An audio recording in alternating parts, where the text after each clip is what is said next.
717 டாஸ்மாக் கடைகளை மூட தமிழக அரசு உத்தரவிட்ட நிலையில் அதற்கான பணிகள் தீவிரப்படுத்தப்பட்டுள்ளன.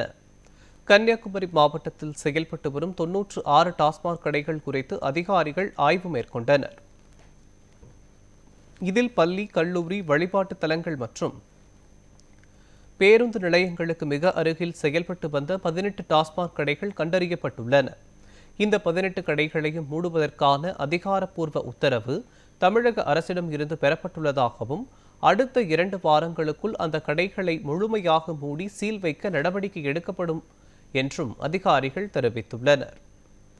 கடைகளை வேறு இடத்திற்கு மாற்றாமல் நிரந்தரமாக அகற்ற வேண்டும் என்பதே பொதுமக்களின் கோரிக்கையாக உள்ளது என சமூக ஆர்வலர்கள் தெரிவித்தனர்.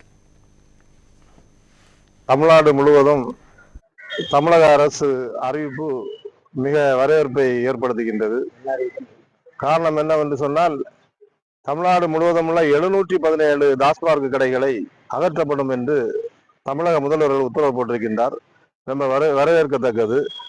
அது வழிபாட்டு தலங்கள், பள்ளி, கல்லூரிகள், அதிக மக்கள் வசிக்கின்ற பஸ் ஸ்டாண்டுகள், பேருந்து நிலையங்கள் ஆகிய கடைகளை அப்புறப்படுத்துவோம் என்று முதலமைச்சர் ஒரு அறிக்கையை வெளியிட்டிருக்கின்றார்.